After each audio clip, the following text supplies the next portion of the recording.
जय हिंद साथियों। आज हम भारत के अमर क्रांतिकारी और अमर बलिदानी भगत सिंह जी के बारे में हम बात करेंगे, जो दूसरे एपिसोड में हम आएंगे। और पिछले एपिसोड में हमने बात किया कि किस प्रकार से भगत सिंह की प्राथमिक शिक्षा तक वह अपनी यात्रा पूरा किए, और उसके बाद जब ये कॉलेज की पढ़ाई की तरफ बढ़ते हैं, हम यहाँ से अब आज बात करते हैं और सच्ची घटना पर आधारित नाम।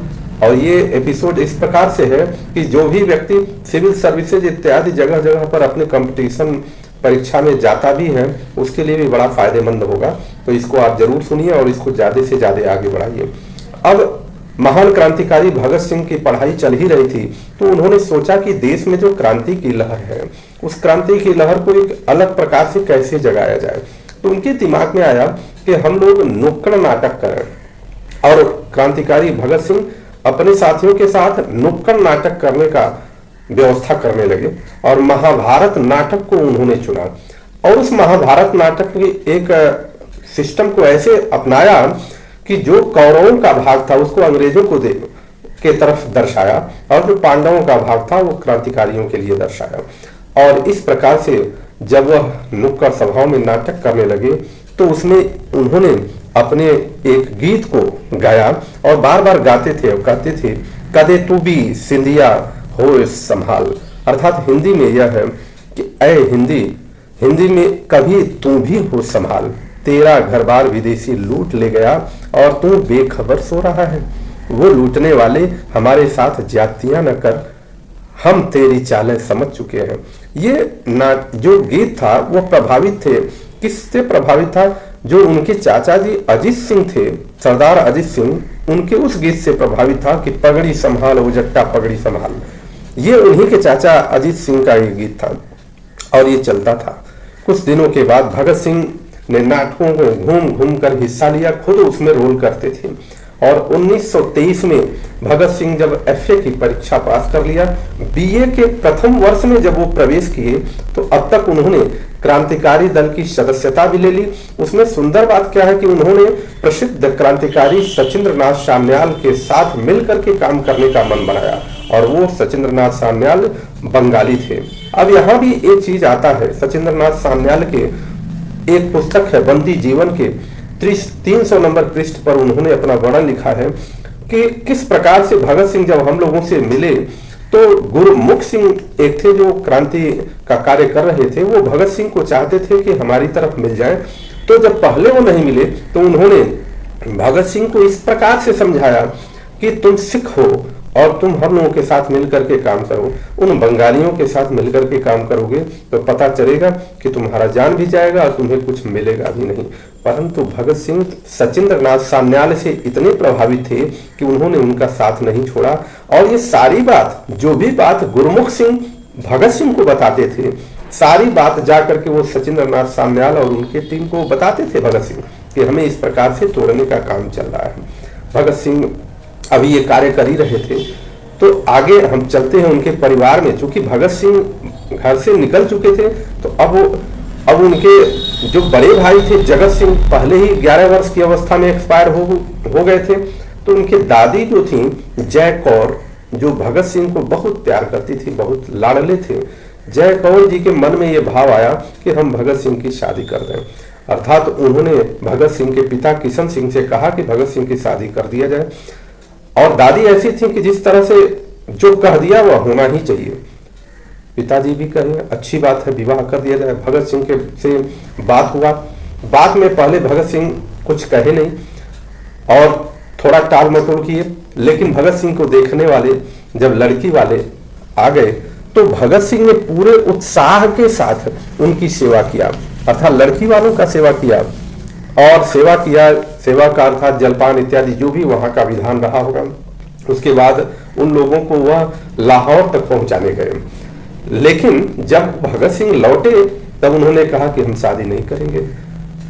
पिता गुस्साए। भगत सिंह ने कहा कि मुझे पहले अपने पैर पर खड़ा होना है। पिता ने कहा उसकी चिंता तुम छोड़ दो और बाद में, शादी के बाद तुम पैर पर खड़े होना। तो उन्होंने स्पष्ट रूप से कहा कि मेरी पढ़ाई में बाधा होगा। तो उन्होंने कहा शादी से पढ़ाई से क्या लेना देना, ऐसा क्या बाधा होगा। फिर जब कई प्रकार से भगत सिंह ने उनको कहा ये देश की आज़ादी की लड़ाई चल रही है और उसमें जो है कि आप शादी की बात कर रहे हैं। तो उन्होंने कहा कि तुम शादी करके अपने परिवार का सामंजस्य मिला करके देश की आज़ादी की लड़ाई का भी काम कर सकते हो। परंतु जब बात नहीं बनी तो एक दिन जब ये तय हुआ कि भगत सिंह के शादी का एंगेजमेंट, इस समय का जो एंगेजमेंट है उस समय का जो अलग प्रकार से कहा जाए जो पक्का करने वाली बात है, उसके बाद भगत सिंह घर छोड़ करके फरार हो गए। अब जब घर छोड़ करके फरार हो गए तो फरारी की अवस्था में वो कहाँ कहाँ क्या किए। जीवन फरार हुए तो कॉलेज की पढ़ाई, नेशनल कॉलेज का तो अध्याय सब समाप्त हो गया क्योंकि अब वहां से हट चुके थे। वे लाहौर से चलकर सीधे कानपुर आए और कानपुर में जब पहुंचे तो सचिंद्रनाथ सान्याल जी ने लिखा है कि मेरे कहने पर भगत सिंह पर छोड़कर घर छोड़ करके वो कानपुर चले गए और पहले पहल कानपुर में मुन्नी लाल जी अवस्थी के मकान पर उन्हें रहने का इंतजाम किया गया। कानपुर क्षेत्र का काम उस समय सचिंद्रनाथ सान्याल जी के आंदोलन का जो काम था उस समय योगेश चंद्र चटर्जी जी देख रहे थे। और फिर जब भगत सिंह सचिंद्रनाथ सान्याल के कहने पर ही गणेश शंकर विद्यार्थी जी के साथ जुड़े। गणेश शंकर विद्यार्थी जी ने अपना जो पत्रिका एक छापते थे या समाचार पत्र छापते थे प्रताप के संपादन में भगत सिंह को रख लिया और भगत सिंह प्रताप के लिए लिखना प्रारंभ कर दिए और ये प्रताप के नाम से ही वो लिखना प्रारंभ किए। इस व्यवस्था के होने के कुछ दिनों तक जब उनका खर्चा नहीं चलता था तो वह अखबार को बेचकर भी अपना खर्च चलाते थे, काम चलाते थे। अब भगत सिंह सबसे बड़ी बात थी कि उनका क्रांतिकारियों से इतना गहरा रिश्ता भी था और पूरे दुनिया की क्रांति को इस प्रकार वो समझ चुके थे कि कैसे हम क्रांति कर सकते हैं।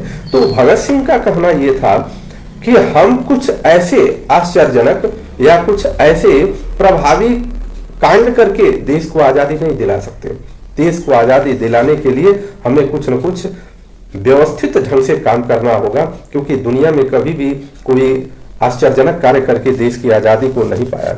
और उसके बाद फिर उसी समय भगत सिंह को गणेश शंकर विद्यार्थी जी ने ग्राम सादीपुर तहसील खैर जिला अलीगढ़ के नेशनल स्कूल में हेडमास्टर बनवा दिया। अब ये रोचक बात क्या है कि देखिए भगत सिंह किस प्रकार से हेडमास्टर बनते हैं और जब वो गणेश शंकर विद्यार्थी से मिलते हैं तो उनका नाम भगत सिंह नहीं रहता, वो उन्होंने नाम अपना बदल दिया तो बलवंत सिंह उनका नाम रखा गया। तब तक गणेश शंकर विद्यार्थी भी नहीं जानते थे कि भगत सिंह सरदार किशन सिंह के या सरदार अजीत सिंह के परिवार के हैं या उनके पुत्र या उनके भतीजे हैं। फिर ठाकुर टोडर सिंह के घर में रहने लगे और स्कूल के कामकाज को देखने लगे और जितने दिन तक वह स्कूल के कामकाज को देखे स्कूल चमकने लगा। इधर जब से वो घर से फरार हुए थे घर के लोग भी चिंतित थे। उन्होंने वंदे भारत जो उस समय का एक समाचार पत्र हुआ करता था उसमें विज्ञापन छपवाया, मतलब इनके पिताजी ने विज्ञापन छपवाया वंदे भारत में। क्या विज्ञापन था? भगत सिंह के नाम विज्ञापन था कि भगत सिंह तुम जहां भी हो घर लौट आओ, हम तुमको वादा करते हैं कि तुमसे शादी के बारे में कोई बात नहीं की जाएगी। यह विज्ञापन, जब यह विज्ञापन गणेश शंकर विद्यार्थी ने पढ़ा पर उन्हें तब क्या पता था कि उनका लाला बलवंत सिंह ही भगत सिंह है और विख्यात क्रांतिकारी सरदार किशन सिंह का और सरदार अजीत सिंह के घर का है। वो तब तक वो नहीं जानते थे। फिर आगे जब बात हुई विज्ञापन पढ़ने के बाद भी ये पढ़े लेकिन उसमें कहीं कोई सुराग नहीं मिला, भगत सिंह जहां के तहां पड़े हुए हैं। फिर आगे बढ़ते हैं कि भगत सिंह को जब एक पत्र लिखा गया रामचंद्र जी के द्वारा और वो भगत सिंह उनको पत्र लिखते थे। भगत सिंह जब दोनों लोग एक दूसरे को पत्र लिखते थे भगत सिंह ने अपना एड्रेस बता दिया था जो गणेश शंकर विद्यार्थी जी का ही एड्रेस था। और जब रामचंद्र जी को ये शपथ दिलाया था भगत सिंह ने कि तुम मेरे एड्रेस को किसी को नहीं बताना, परंतु जब यह स्थिति उन्होंने देखा उनके मित्र ने कि उनके परिवार के लोग कितने परेशान हैं तो वह परिवार के लोगों को एड्रेस तो नहीं बताया, वो साथ आए। और जब साथ आए तो वो एड्रेस जो श्री गणेश शंकर विद्यार्थी जी का एड्रेस था उस एड्रेस पर पहुंचते हैं। पहुंचने के पश्चात तब जाकर के गणेश शंकर विद्यार्थी को पता चलता है कि वे मेरा जो बलवंत सिंह है वही भगत सिंह है और वो भगत सिंह सरदार किशन सिंह का पुत्र है और सरदार अजीत सिंह का भतीजा है। तब वो आश्चर्यचकित होते हैं कि इतना महान क्रांति अपने दिल में बैठा करके रहने वाला व्यक्ति हमारे साथ है। हुआ भी, फिर वो अपने घर की तरफ गए। दादी का बहुत उन्होंने सेवा भी किया, सेवा सत्कार किया और पुनः वह 1988 तक भगत सिंह का संबंध घर से लगा रहा। परंतु उसके बाद जब वो आगे बढ़े 1928 में, सॉरी 88 नहीं, 1928 में तक वो लगा रहा। और जब वो वहां से बढ़ते हैं तो पूरी दुनिया में केवल आत्मसात करके अपने जीवन को राष्ट्र के लिए समर्पित कर देते हैं। भगत सिंह, सुखदेव और शिवकर्मा के प्रयासों से उत्तर भारत के प्रांतों में क्रांतिवादी प्रतिनिधियों की एक बैठक की योजना बनाई गई और वो बैठक दिल्ली में बनाई गई। सोचिए, कल्पना करिए कि इतने कम उम्र के बाद, इतने कम संसाधन के बाद किस प्रकार के हृदय में क्रांति की लहर जल रही थी, जिसकी योजना बनाई गई। अब योजना दिल्ली में बैठक हो गई। 8 या 9 सितंबर 1928 को फिरोज शाह किले में खंडहरों में बैठक हुआ और इस बैठक की स्थिति यह थी कि पंजाब से सुखदेव सिंह और भगत सिंह थे, राजपुताना से कुंदन लाल थे, मुक्त प्रांत से शिव वर्मा थे और ब्रह्मदत्त जयदेव, विजय कुमार सिन्हा, सुरेंद्र नाथ पांडे और बिहार के फणींद्र घोष और मनमोहन बनर्जी आदि थे। इस बैठक में बहुत सारे प्रस्ताव किए गए, लेकिन बैठक में सबसे बड़ी बात थी कि यह किया गया कि हम इसमें आर्थिक स्थिति को कैसे सुधारेंगे। दिल्ली की बैठक में भगत सिंह और सुखदेव ने सभी प्रांतों के प्रतिनिधियों को केंद्रीय समिति बनाई और पूरे संगठन का नाम दिया। 1928 में यह बैठक हुई, जिसका नाम हिंदुस्तान सोशलिस्ट रिपब्लिकन आर्मी नाम दिया और यहीं से हिंदुस्तान सोशलिस्ट रिपब्लिकन आर्मी अपना काम करना शुरू कर दी। परंतु वहां पर सबसे बड़ी चिंता का विषय रही कि धन कैसे इकट्ठा किया जाए। धन नहीं रहेगा तो क्या होगा।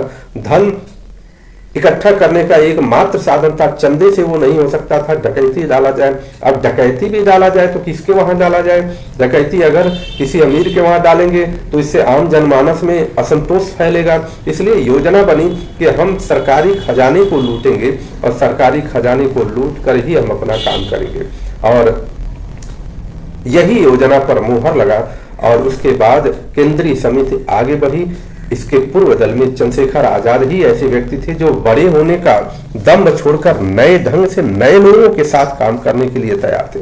कुछ लोग ऐसे थे जो पुराने विचारधारा पर चलना चाहते थे और पुराने विचारधारा का अर्थ यह हुआ कि उसमें अपनी सीनियरिटी बेस उस समय भी इतनी तगड़ी थी कि लोग अपने सीनियरिटी बेस पर वो तानाशाही वाला हिसाब रखना चाहते थे। लेकिन भगत सिंह के इस लोकतांत्रिक प्रयास से चंद्रशेखर आजाद इतने प्रभावित थे कि उन्होंने छोटे से छोटे काम करने के लिए तत्पर किया। और चंद्रशेखर आजाद जब इस प्रकार से तत्पर हुए तो भगत सिंह ने चंद्रशेखर आजाद को फिर सर्वे सर्वा बना दिया। ऐसा महान क्रांतिकारी जो आर्थिक कठिनाइयों से जूझता हुआ, परिवार को इस परिस्थिति में, जो जिनके एक बड़े भाई चले गए हों इस दुनिया को छोड़ करके, इकलौता पुत्र चंद्रशेखर आजाद का देख लीजिए। चंद्रशेखर आजाद भी इकलौते ही थे, भगत सिंह भी इकलौते, और ऐसे पुत्रों ने मिलकर के अपना सारी सुख सुविधाओं को छोड़ करके देश की क्रांति के लिए सर्वस्व न्यौछावर कर दिया। आज हमें नौजवानों को यह सीखने की आवश्यकता है कि हमारे जीवन का उद्देश्य क्या है, हम किस प्रकार से जीवन यापन करना चाहते हैं और किस प्रकार से करना चाहिए। अगर हमारा जीवन इस समाज या इस राष्ट्र के लिए समर्पित नहीं है और अगर निष्कर्मण्य भाव से हम अपने जीवन को लेकर के चलते हैं तो फिर समझिए जीवन व्यर्थ है, उसका कोई मतलब नहीं है। आइए हम आगे सुनेंगे भगत सिंह की अगली कहानी। हमने सोचा था कि केवल 3 एपिसोड में हो जाएगा, परंतु और भी एपिसोड लगेंगे जिससे भगत सिंह के एक एक चीजों को हम वर्णन करेंगे। जय हिंद।